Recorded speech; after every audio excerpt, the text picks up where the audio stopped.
Welcome to Evolve to Succeed, the podcast that brings together entrepreneurs, founders, business leaders and experts to talk about their journeys and explore the link between personal and business success. I'm your host, Warren Munson, founder of Evolve, a coaching, training and development company focused on enabling business and personal success and creating a community of like-minded individuals. Whether that be through our peer groups, one-to-one coaching, our training and development programs for you and your teams, or through our content and events, our mission is to get the best out of each individual and inspire them to be better both in life and in business. If you want to learn more about Evolve, including our beautiful co-working space in Ashley Cross in Poole, then please go to evolvemembers.com, where you'll find great content, insights, details of all of our services, and also information on our forthcoming events. For now though, let's get on with the show.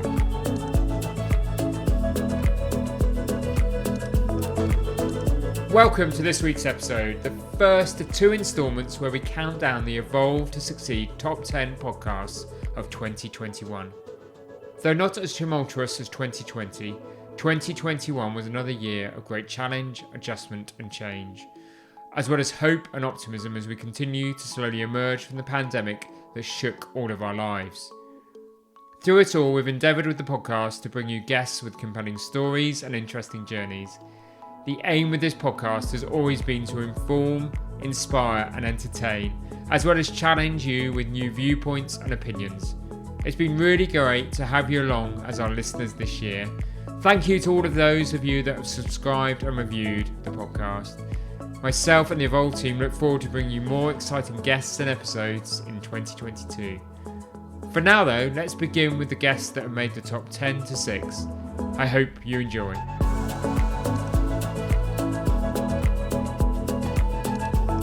Coming in at number 10 is Pip Hare, who in February became only the 8th woman in history to finish the prestigious and grueling Vendée Globe around the world yacht race.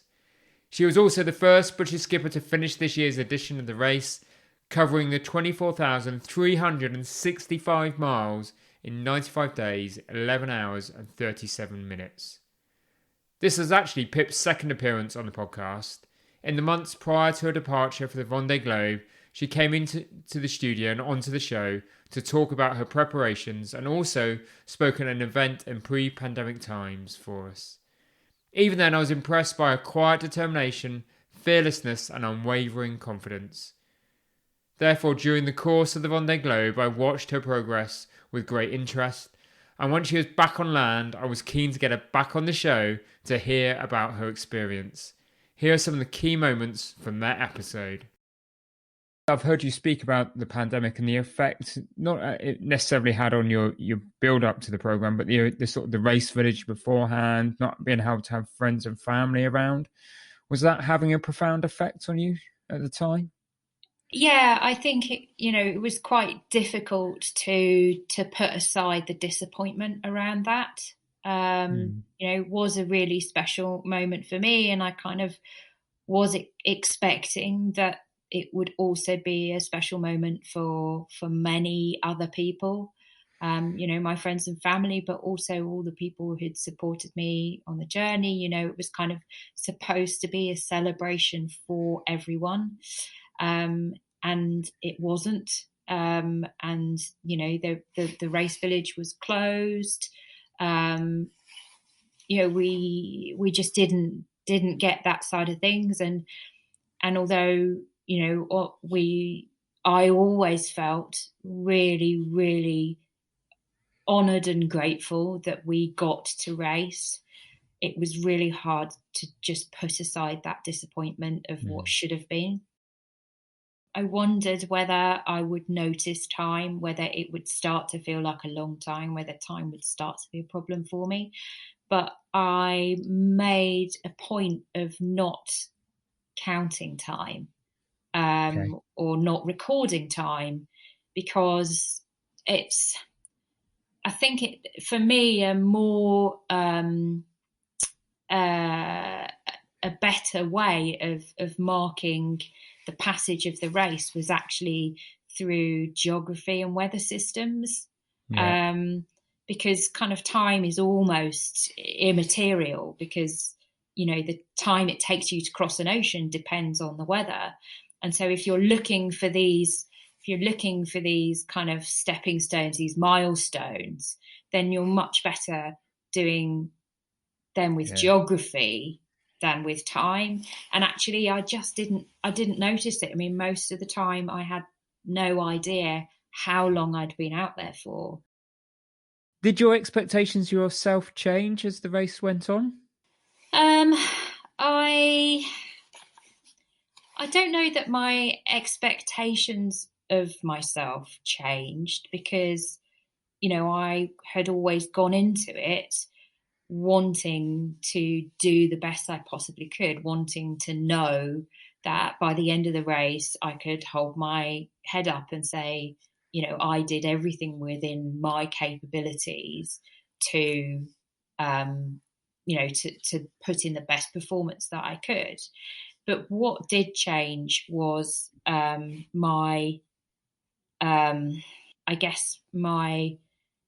understanding of those capabilities. So I went into it thinking that I should have been. The boat was 21 years old. It was the second oldest boat in the race.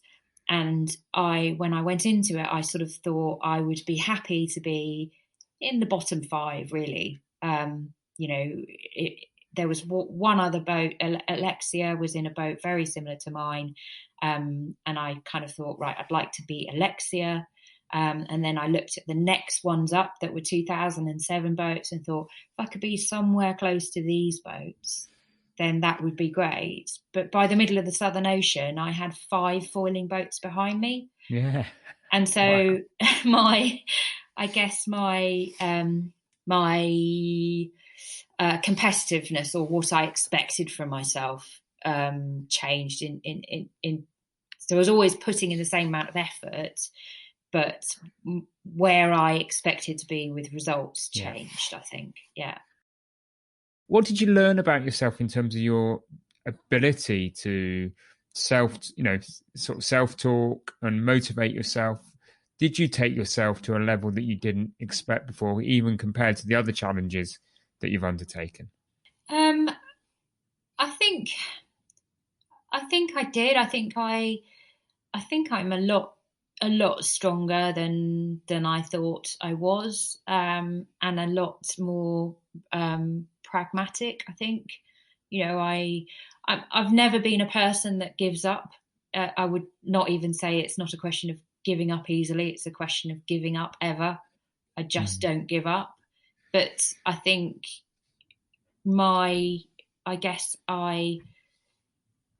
what I found during the Vendée was actually that kind of manifested itself in my willingness to push myself and endure physical discomfort and mental fatigue, maybe more than my competitors.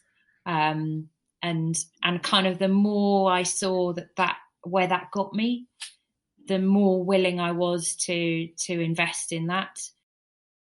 We've got to talk about passing the finish line and completing the Vendée. So how did that feel?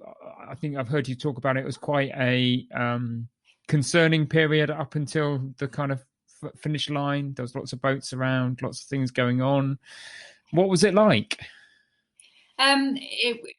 It was very, very stressful, for a number of reasons. I mean, for the whole race, for 3 months, my strategy had been not to sail upwind, not to sail anywhere there was lots of other traffic, and not to get close to the land. And so, in the last 12 hours of the race, I was doing exactly that. I ended up sailing into the most I saw was 30 knots, so nearly gale force winds. I was sailing directly into them, fishing boats everywhere, and I was making a landfall at night on a rocky coast. So it was kind of just this, everything, your natural seamanship, the things that you've been working towards for so long, you have to go against all of them. But also, I hadn't I hadn't been looking after the boat in the same way for the last 2 days. So I'd had a couple of problems on the boat, a couple of breakages, which had I been in the middle of the ocean in a different part of the race, then I would have kind of sailed to somewhere that I could properly address those and fix them properly. But because I was being forced towards a point, racing towards a point, then I kind of did quick fixes on them because I knew they only had to last for, 36 hours. And even in the last 6 hours of the race, the ropes that were holding my keel, so my keel swings from side to side, and the ropes that were holding my keel in position broke. And so rather than kind of doing a proper fix on that, I did a quick fix, which just pinned my keel into the middle, which meant that I couldn't sail as fast as I wanted to. So it was kind of all of these things, just really, I was the most stressed I'd been in the whole race coming into that finish. I was so stressed that, I actually had terrible cramp in my stomach. And I wasn't sure that I would be able to be happy when I crossed the line because I was so stressed. And I didn't want to see a camera. I didn't want people to take photos of me because I kind of thought everyone was going to be expecting me to be so happy. And I didn't know if I could. But actually, it was really stressful until about a mile away from the line. My support boat came out. And they kind of stood off a bit. And then all of the race committee support boats came out in the middle of the night, all of these lights surrounding me. And then, you don't have a choice. There's a massive, big launch alongside you, just shining the biggest spotlight on you you can possibly imagine. And it's kind of, well, I could go down below and hide or just kind of, go with it. Yeah. And actually, then you're like, well, what am I, what do they want me to do? Well, they want me to hold to raise, to raise my, and then you kind of, then it really hits you and you think, well, wow, I've done it. Yeah. I've done it. I have just raced single-handed around the world, and it was amazing. It was just the most amazing feeling. Incredible. Yeah. Number 9 on our list is Tracey Howes, founder of social media consultancy Blue Mind, as well as a qualified breathwork coach and competitive freediver. Tracey's career has been varied and started in retail in her native South Africa. She then went on to become a broker for a modelling agency, also appearing in front of the camera herself. After moving to the UK in 2000, she worked in the hospitality and luxury sectors in London before eventually moving to Bournemouth and starting Blue Mind. Tracey found her passion for freediving about 3 years ago, and it was the serenity she discovered through this sport that led her to an interest in breathwork. It was after my podcast with Tracey in January this year that I too took an interest in breathwork and the benefits it may bring. I've therefore undertaken some regular breathwork sessions with Tracey and have really felt a difference in both body and mind. Anyway, Tracey's story is one of recognising and seizing opportunities, persistence, adaptivity, and above all, seeing the value of regularly pushing yourself out of your comfort zone. Here are some of my favourite parts. After 19 years in London, I made the decision to move to Bournemouth to be closer to my family and have a change of pace, because at that time I was running 2 businesses. I was working almost 7 days a week. It was, to the point where I think my mental and physical health started to suffer and I needed to take care of myself.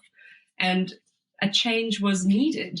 And my family just kept saying, come down to Bournemouth. You love the beach, you miss the ocean, come down.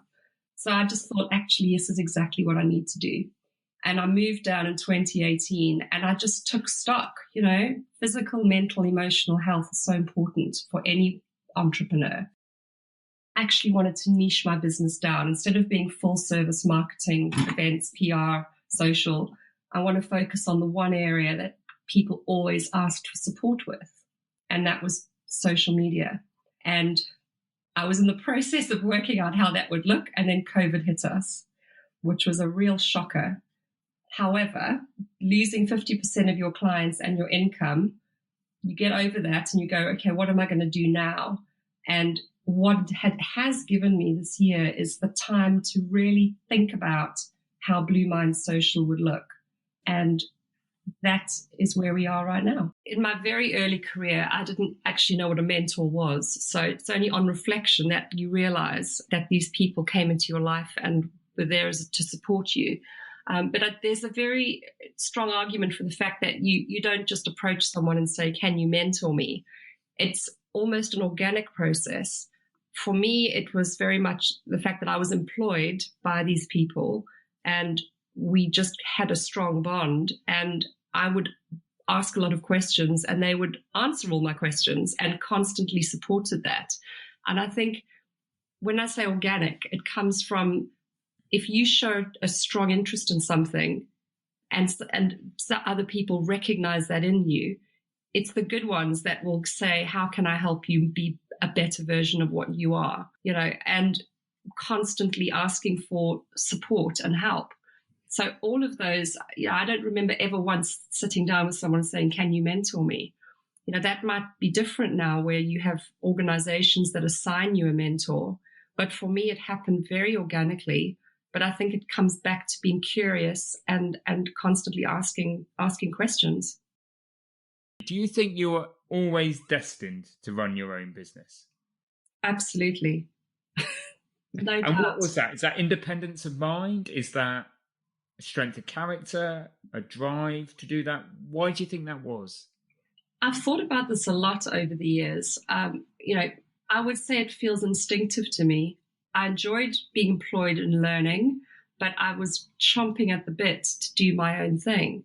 And I'm a creative person. I'm curious. I'm always, as I say, asking questions. But I also like to be in control of my destiny. And, what I've had to learn over the years, and sometimes a hard lesson to learn, is that you cannot do everything yourself. So my nature is very typically, I like to be the leader of the pack. I like to have great ideas. I like to implement them and I like to see them through. But all of that doesn't work unless you have support around you. But I think the other thing I would say is that coming from South Africa, growing up before Nelson Mandela was released, going through a lot of political turmoil, a lot of people at that time, were forced to be entrepreneurial in order to survive in their businesses. And, perhaps this could be applied to anywhere in the world where there's political upheaval, but it does bring out the best and worst in people. And I think if you're given an opportunity to thrive and be independent, absolutely take it and run with it. And perhaps it is part of my nature, but I think, external environment definitely has an impact. As part of our training, we combine lung and diaphragm stretches with specific types of yoga breathing. And essentially what we're doing is becoming comfortable with the discomfort of increased CO2 levels in our body.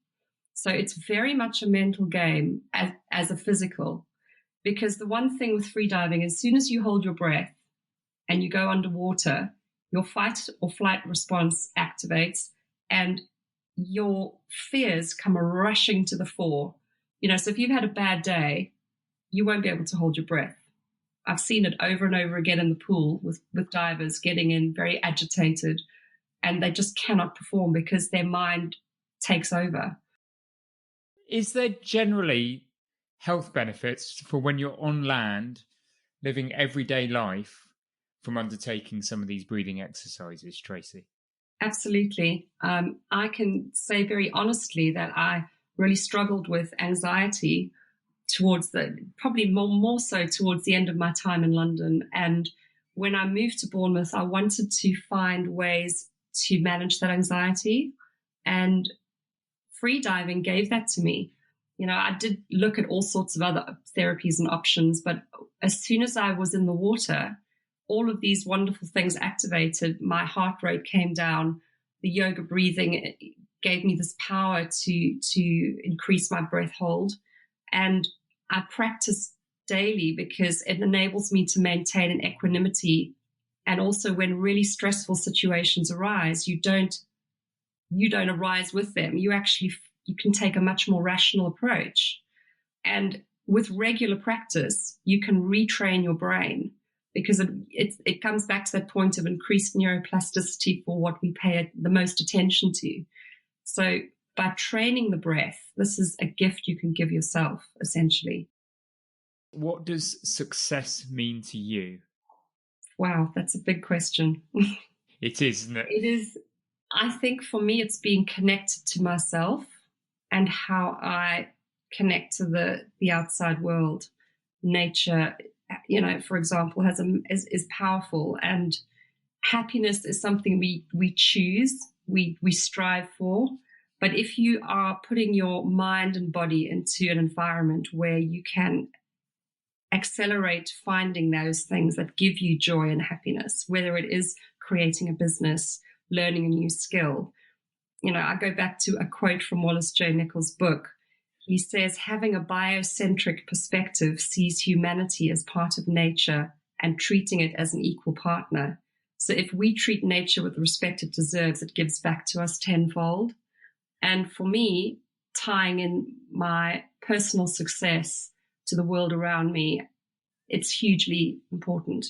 So success for me is a combination of how I look at myself in the mirror every day and how I relate to the world outside. And if the business is a success, then I've achieved my goals. At number 8 this year was our podcast we recorded with Steve Bolton, currently CEO of Bolt Partners, which is a portfolio of sustainable and socially responsible companies. Steve left school at 16 with no qualifications and has not only started several highly successful businesses, he's also a best-selling author.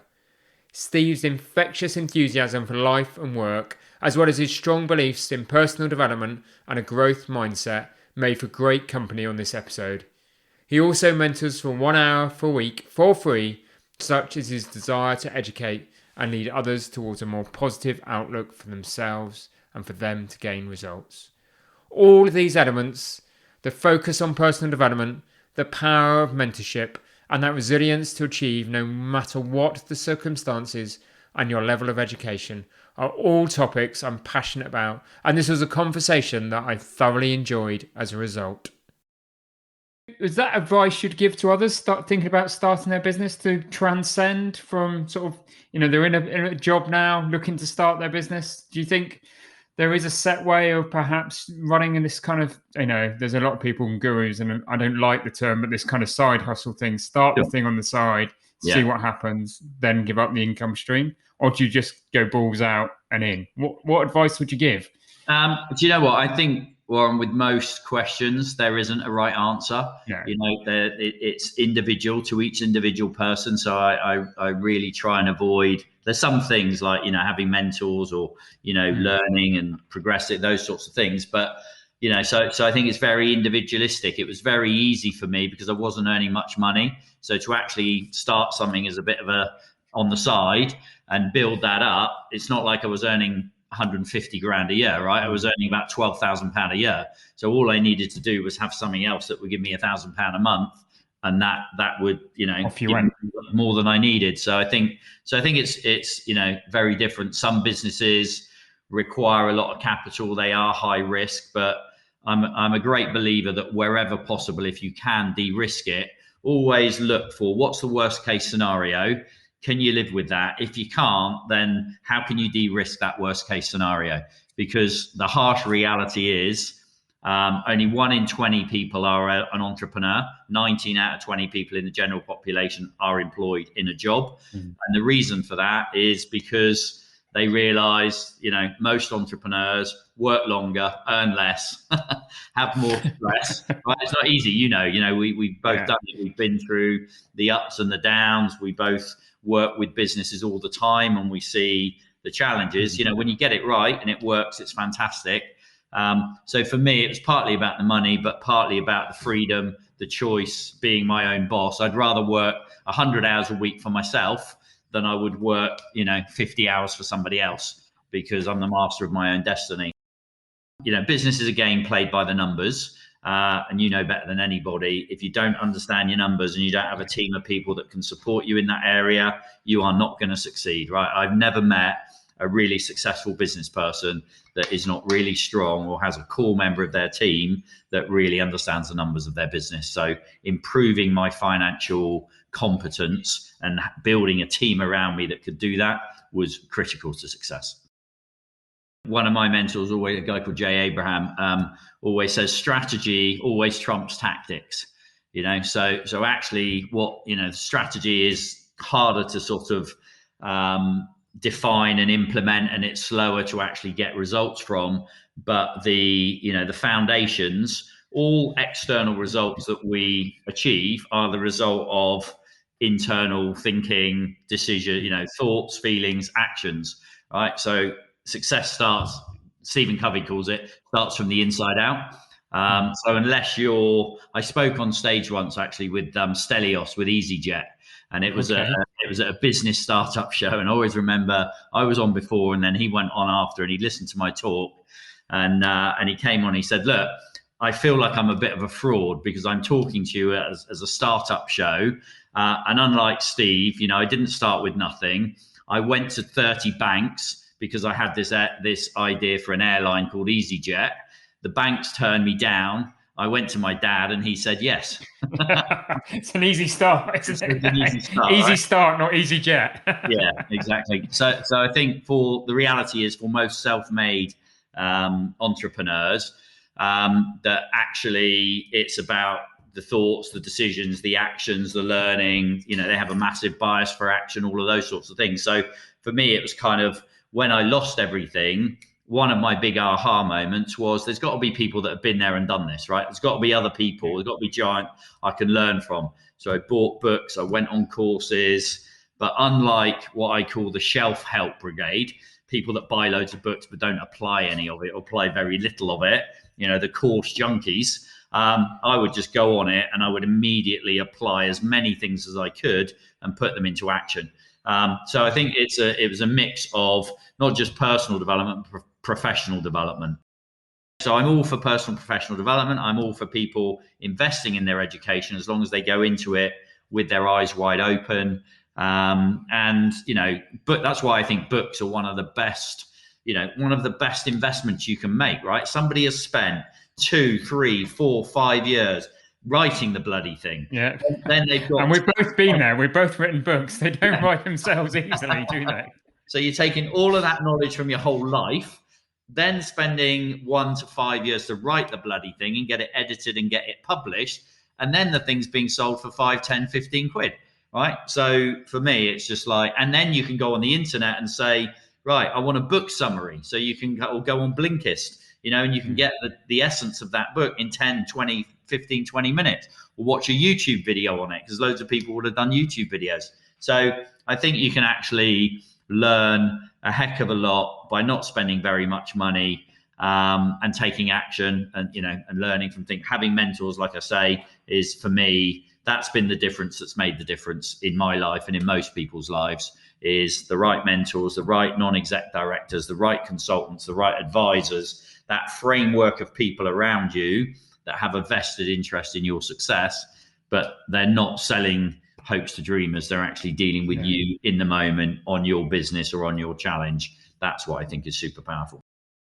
The conversation's been all about business, making money, succeeding, all of those kind of things. But I also know, and it's clear with anybody that does any research on you and things that are important to you, is giving as well, and not just giving your time that we talked about, in terms of put a hand up, put a hand down and those kind of things, but making sure that you're giving back to good causes. And I think all of us, that appeals to all of us, but you're taking it that one step further. You've made a commitment as a family that you're going to give away 51% of your wealth. And do you want to just, again, I think it'd be good for our listeners just to hear some of your thoughts, values, principles around, charitable giving and those kind of things. Yeah, definitely. I think two big influences for me on it were my mum. She's the kind of person who would give to charity, but we'd be driving along. She'd stop outside of the bus stop and, there'd be two ladies there. And she'd go, "You going to bingo, ladies?" And they'd be like, "Yeah, jump in." So she'd save them the bus fare, and we'd have these two ladies in the back of the car, and she'd drop them off at Bingo.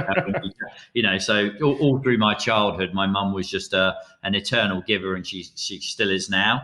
And then the other thing, you probably remember it, but you know, Live Aid, and actually seeing the impact that all these pop stars, because it was like during the 80s, right, when it was 85, wasn't it, or something like that? Yeah. Margaret Thatcher, stock market, yuppies.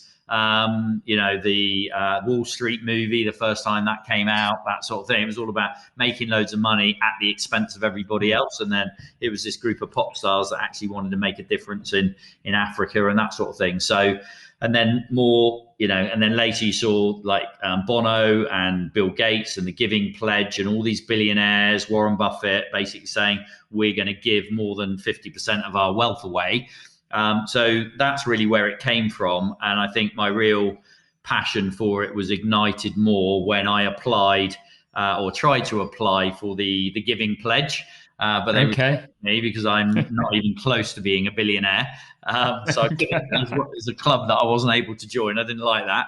And I just thought there's got to be lots of other people that, you know, do good work and want to help others. So for me, I have a vision of a foundation, a Bolt Foundation in the future. That's part of our roadmap and our plan.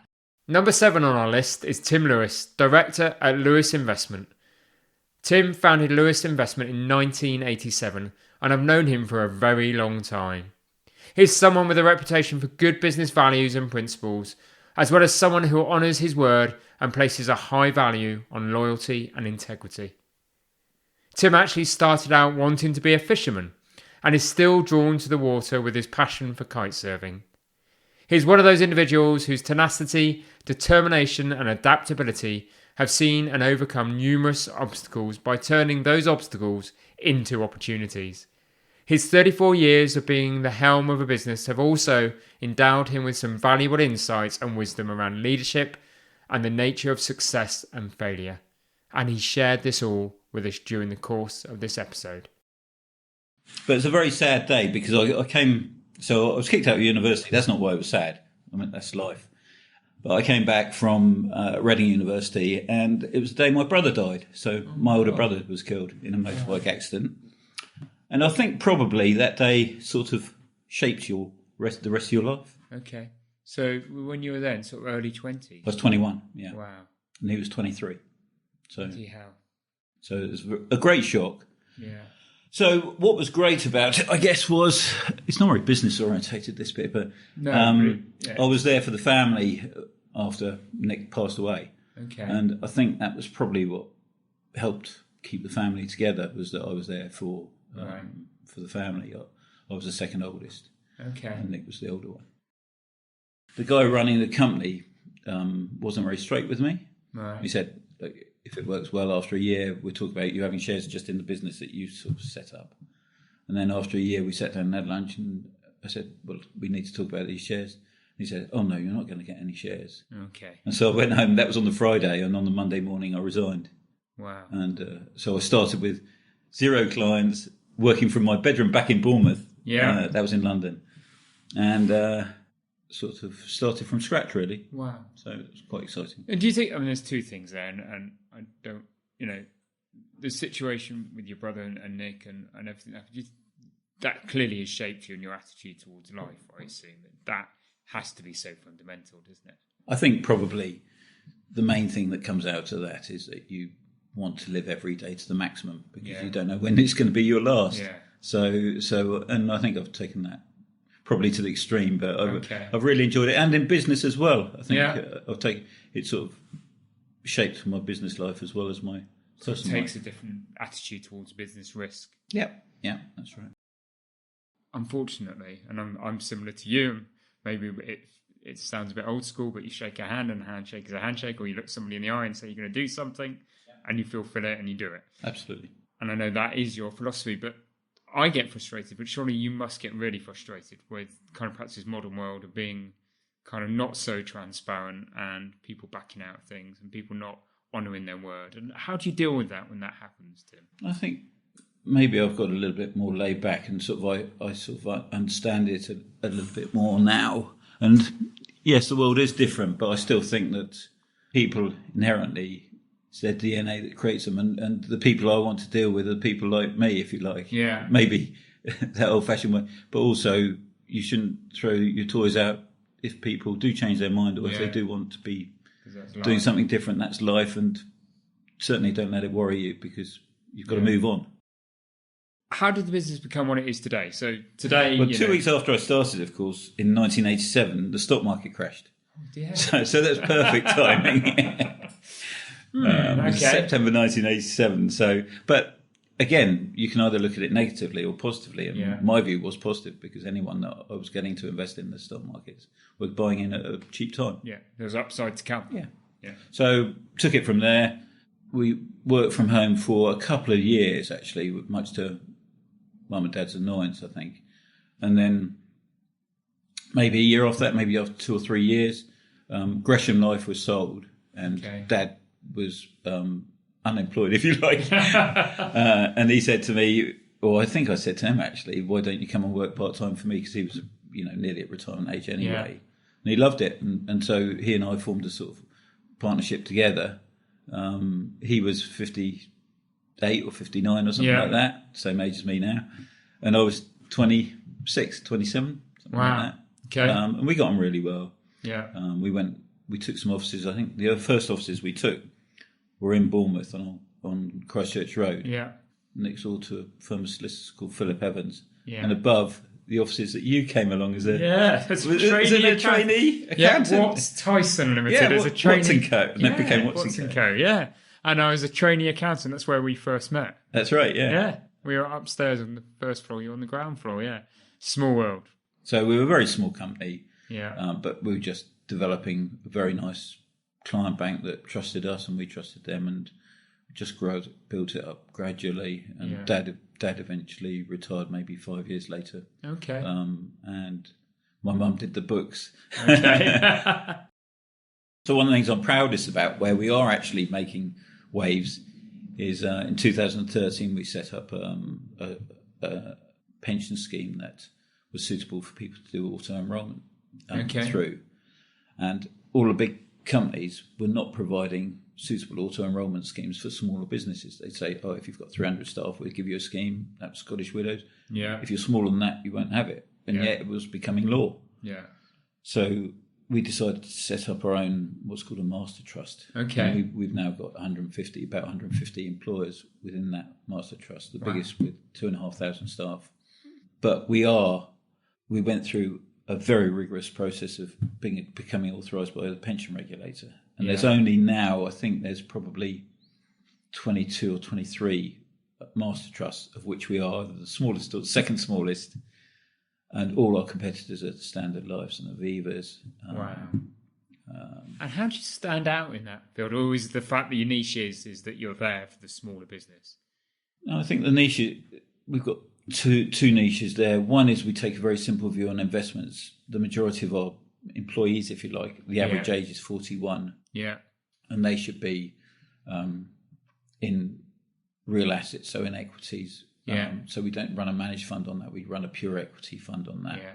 Because that's how they're going to make the most money with their pension funds, and they need to going forward. And the second thing is we provide advice. So every year, one of our advisors or two of our advisors will go along to the company and have open forum with employees and provide individual advice included within their fees, so they can have advice without any charge. I still think that if we can get the business right going forwards, there's no reason why we shouldn't be a 60-year-old or 70 or 80-year-old company. Yeah. But I think getting the shape of the business right is the most important thing for it to have that longevity. I've got a good team of people that are younger than me that are on the board now. And I am sort of stepping back a little bit in terms of the day-to-day work and trying to get the bigger picture right and the shape right of the business. That's the future. If I can get that bit right, then I think we've got longevity. The last guest for this episode is Cas Paton, CEO of OnBuy.com, an online retailer offering millions of products from thousands of sellers to hundreds of countries.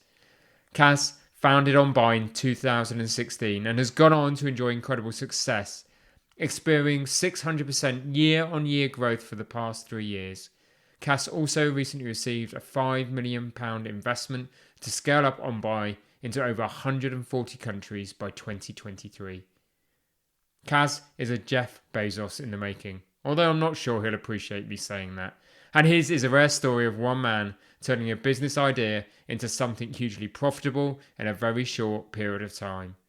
I was interested to understand not only how did he feel about this, but how he's managed to cope with such rapid growth, both personally and professionally. He's a very confident individual with huge visions for his company and an enviable amount of self-belief to back those dreams up. After being in the military, I came out, I did my law degree, and while I was doing my law degree, I thought, this is so slow. This is so slow. So I set up my first business at 21. Had 27 staff by the time I came out of university. We were working in 9 countries, helping businesses to grow and scale as fast as possible. And part of that strategy was obviously marketplace. Used to tell businesses how to make the most of marketplace and everything that goes with growing e-commerce, reverse logistics like returns, the tax and cross-border implications and all of these things. But marketplace was really, the centric piece of helping businesses to scale at fixed cost. And then after years of consulting businesses to make the most of Amazon and eBay and everyone else, I started to see that the marketplace landscape was changing, and that marketplaces, or many of them, won't say who, you can figure that out yourself. But many of those marketplaces more focused on retailing their own products than the marketplace products. And I found that my clients were playing constant cat and mouse. Which products are the next products to sell? And then they were losing their top lines to the marketplace. And I just decided, enough's enough. I'm sure we can do something better. And that's where this whole thing started. Yeah. Let's be clear. I started my business as a fairly modest guy from a fairly modest family. Middle class, but probably lower middle, to be fair. And money did not come easily. So when I was the entrepreneurial guy that went out and wanted to start my own thing and was so desperate to get out there into the big wide world, and always been a natural salesman or whatever, and then to amass a significant wealth, and then to me, £500,000 to throw into a new venture is not something that everyone can just do like that. It was, and I couldn't either. So once we get to that point to be able to do this, that was everything I'd worked for 10 years. That was it. That was your security blanket, wasn't it? Yeah, 100%. So I made sure that the family was secure. We had a house, and we said this is going to be a big thing, and I had to let go of an income. I let go of a salary. I let go of all of that, and said, right, I'm going to do this. And for the next 2 years, I'm not going to have a salary. Not only am I going to put all of my savings into this, but I'm also not going to have a salary. And yeah, that first few years is incredibly hard. Imagine that you launch your business. And this is the difficulty of marketplace, very different to other businesses. So you launch your business, you've got 14 people. You say, this is what we're going to do. We know how we're going to make a difference. You open your doors on day one with a product that's taking you, more than 2.5 years to develop, and all of your savings, and you cut your salary to nothing. And then you say, I am going to make this the best e-commerce company on the planet. That's the goal. It's got the goal, draw the line in the sand. We've got several stages to get there, but you open your doors day one, we've got nothing to sell. I used to say to my team when they joined us, look, OnBuy's a seesaw. Think of it like this. You've got to wait at one side, you've got to wait at the other side of the seesaw. And at the minute it's completely shifted. And that is a little bit about credibility, because what I used to say to my sales team was, retailers don't really want us at the minute. The seesaw is tipped completely one way. We really need their products because we need supply. But as we scale, as we grow, as we get more powerful for the customer, which is the ultimate goal, because retailers was really solve the supply side. We need to do that first. So OnBuy was very, retailer centric in the first instance, naturally, because we need supply. And we will remain partners to those retailers, don't get me wrong. But there's a point where that seesaw would tip a little bit. And once it starts to tip, what's going to happen is we've got the customer. Customers are shopping with us in huge numbers because we add value to them. They like our service. They understand our product. They add what we bring to the table, which is transparency. And we look after our retailers and everything else. And we get them good deals, which is the consequence of having these partnerships. So whole thing works. And once this seesaw starts to tip, once you get to that point of equilibrium, it's balanced, and you give it that little push, that's when everything can swing the other way. And what's been the biggest challenge of that phenomenal growth? If there was one thing when you look back now and that you would have done differently, what's been the biggest challenge through that growth period? I don't know if it's that we would have done it differently, because I think you do what you do because you can do it at that time. And I think if I was to go back in time, would I have done things differently? Only if the situation was different. So if I went back in time now with the investment levels that we've got now, for example, and I was able to start again, I would do things differently. I would do things differently because my ultimate focus is the customer, not investors. And actually, sometimes those things don't align exactly, because you have to balance both sides of the equation. Sometimes you've got to show a healthy business to justify investment at a time that, if money wasn't an issue, you would do things maybe more patiently and over a different period. So yeah, if I had money, I would do things a little bit differently, and maybe some of the noise that we shouted about wouldn't have happened quite so soon, and a few other bits and pieces. But overall, I think one of the things that the bits of feedback we get, at least from the venture capital world, is this was a business no one thought would even be possible to launch in the UK. And Onbuy would have never received significant investment from a venture capital company any sooner than we did, because it's just not an opportunity anyone would have believed could happen. And that's great for me, because it means that there's certainly not any competition in the space doing what we've been able to do, because it costs too much money. What has the effect of you being entrepreneurial, you going through the journey that you have had, on your kind of personal family life? I think it's very hard for people like me to switch off. So I've found that over the years incredibly challenging. I think it's taken me 15, 16 years to get to the point that I now am able to switch off. If you go back to when I was much younger, I never stopped working. I worked all the time. I literally did not stop. If I went out for dinner, I was doing emails on my phone. If I went on a holiday, I was working the entire holiday. There was no switch off. It was constantly on.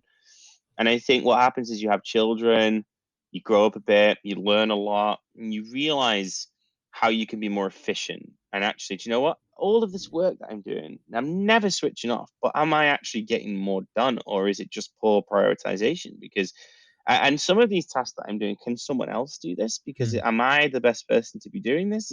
Is there value in trying to make sure that what I do, I'm 100% not tired because I'm doing everything? And can we get more out of this? And it's part of that evolutionary process.